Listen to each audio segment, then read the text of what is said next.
Hi, everyone. Thanks for joining us. I'm Jessica Hathaway, Editor-in-Chief of National Fisherman, and today I have with me Sean Dwyer. In 2014, Sean became the youngest captain in the Bering Sea at the age of 22. His debut on the Discovery Channel's Deadliest Catch in 2015 earned him respect among fans and a lifelong fishing industry families with his level-headed approach to managing his crew. After the passing of his father in 2013 from ALS, Sean stepped up to help run the family business alongside with his mother, Jenny. He continues to carry out his father's legacy while being an advocate and voice in Washington, D.C. for Alaska fisheries. Sean also is the co-host, long-running co-host of Pacific Marine Expo Fisherman of the Year contest, and we hope we can welcome him back this year, December 3rd. Absolutely, Okay. Jessica. Yeah, thanks for having me. Happy to be talking with you today. It's great to see you, Sean. So first I wanted to just ask you where you are. Right now, I'm sitting in the forepeak of the Brenna A. We're doing some shipyard work. We've got the boat taking off Monday. We're going to be headed up to Bristol Bay, do some tendering. Just trying to get all the last minute work done. A little bit of painting, some welding, refrigeration stuff, you name it. So just here on the boat. So you're there on the Brenna A and you're in Oregon, right?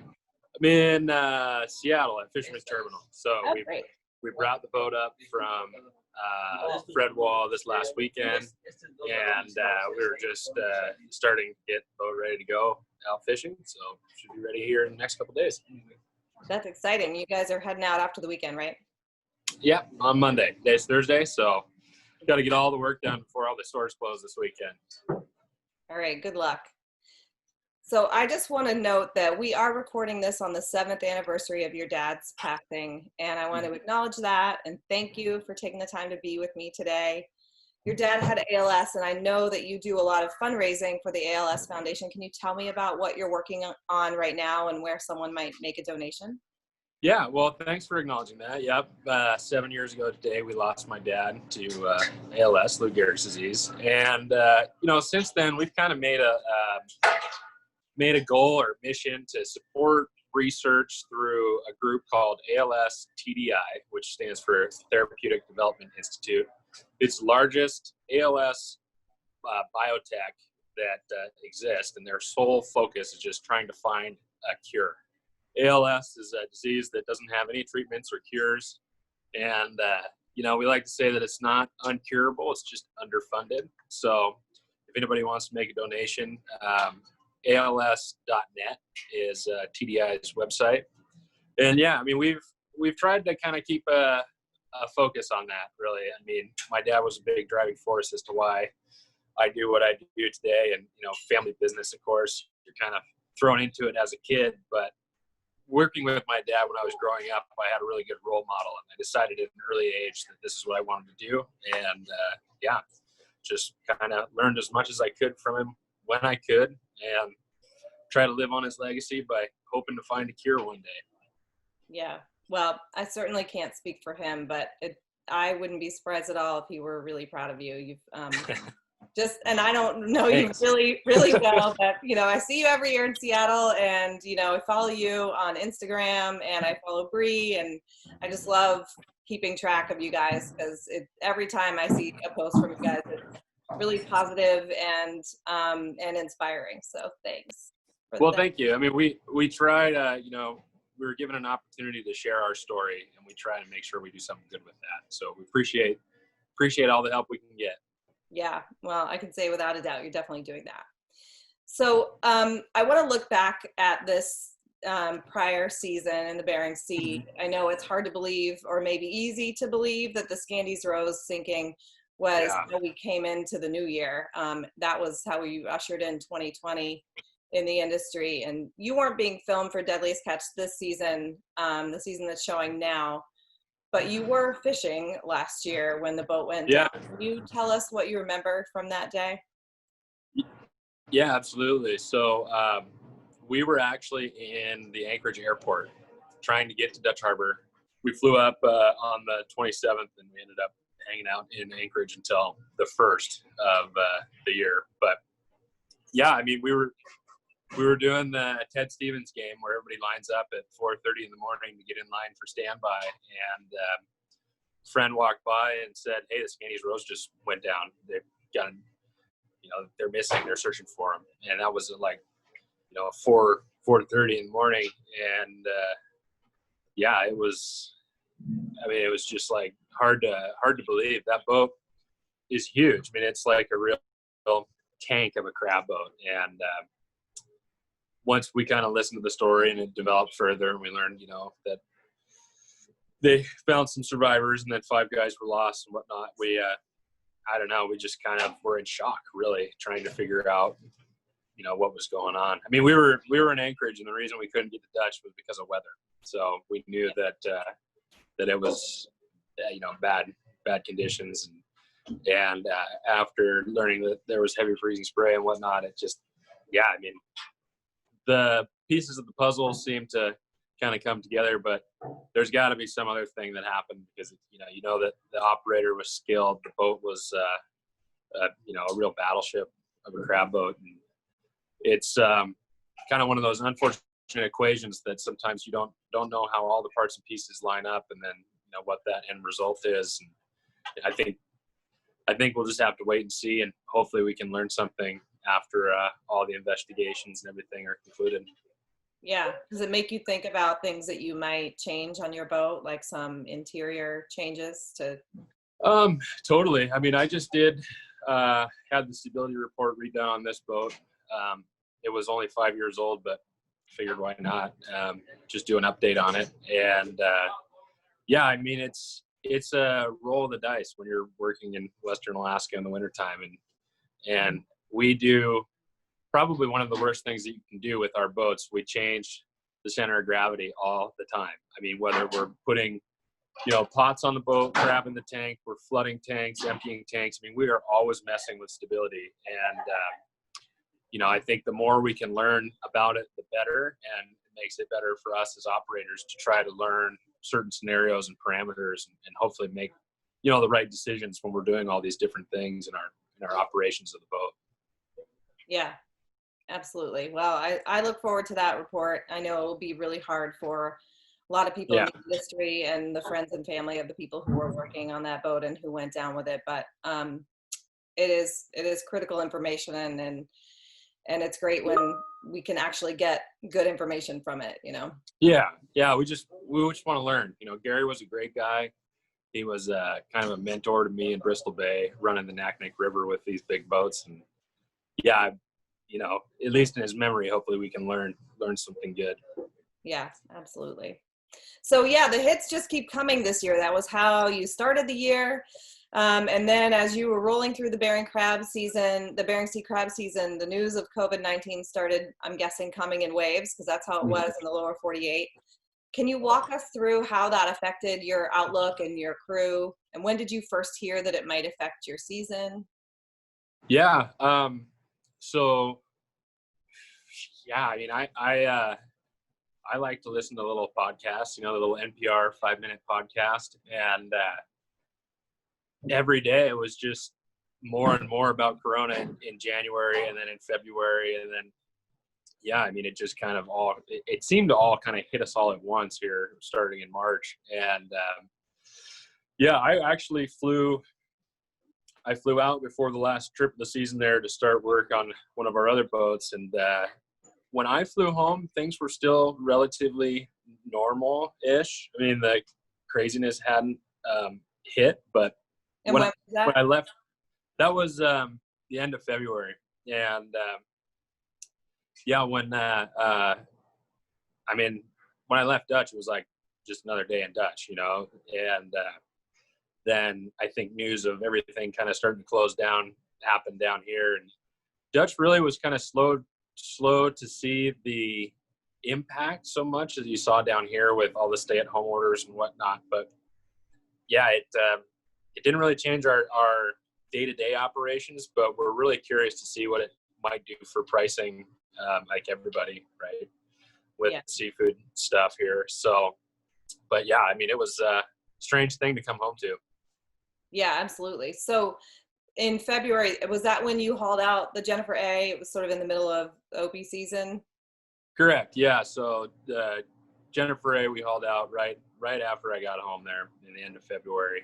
We had an opportunity to get a haul out down here at Marine Fluid Systems in Ballard. And so I have a guy that I've worked with for a long time that could come up and relieve me. And as a bonus, he got some sea time for his captain shares, his IFQ. So I flew out and hauled the boat out. And right as we were going to put the boat back in the water was when all the stay-at-home orders started. And the shipyard had the attitude that, hey, we're going to finish what we're doing here, and then we'll look at Governor Inslee's order and see if we can continue working. But I was a little concerned that I would have a boat out of the water collecting those daily bills and not be able to put it back in if I couldn't get any, shipyard employees down there to help. So fortunately we avoided that, but yeah, it was a concern. Yeah, absolutely. So what were you having done on Jennifer A when you had it hauled in February? Jennifer A was just your standard shave and a haircut, haul out, bottom paint, painted the upper hull, a little spot sandblast on the bottom and top for prep work, and then new zincs, repacked the rudder and the shaft, and just made sure everything was good. That boat tenders, doesn't go wintertime fishing anymore. So fortunately, keeping it in the lake most of the winter really helps keep the bottom sound, and everything looked good. So it was just a quick up and down. Yeah. But Brenna A has had a little bit more work done since the season wrapped, and you hauled it at Fred Wall, right? Correct. Yeah. So we brought the Brenna A down to Reedsport, Fred Wall. They got there April 1st, and that was actually really interesting. I was very concerned that the shipyard was going to close down. Oregon did their stay-at-home order after Washington, and the boat was they had already left Dutch. So I just told them to go kind of pick a spot mid-coast for a couple of days, and we'll make sure the shipyard's going to be open, and then we'll make the turn to go to Oregon. So we got the boat there April 1st. Town was pretty much shut down, but Fred Wall was going full steam ahead, and we were one of 22 boats in a very busy shipyard period for them. But really happy with all the work we got done. That was my first time being down there, and yeah, I loved it. It was great. They did a fantastic job. Yeah. What did you have done there? What's that? You need to sneak by and get these fire extinguishers? Life on a boat. Yeah, no problem. Will it mess you up if I am walking around on this? No, go for it. Give us a tour. Yeah, well, here's some of the work we had done. We did some stainless tube down there. We rebuilt our large crane. Nice. Sorry, I got the thumb in there.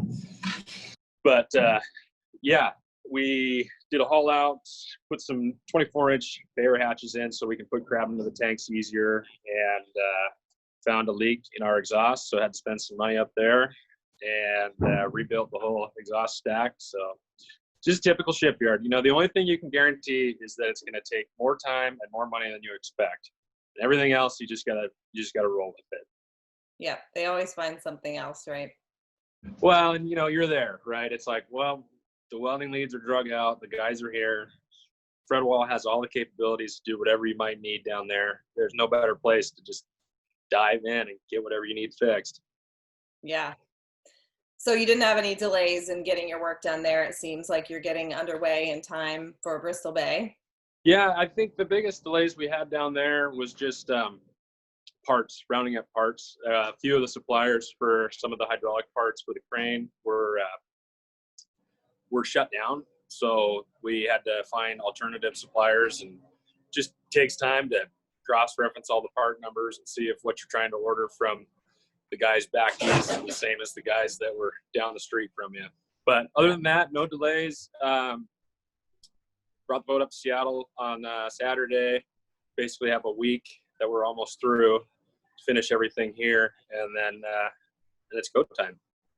Yeah. So Brenna A is going to Bristol Bay. Is Jennifer A going to Bristol Bay as well?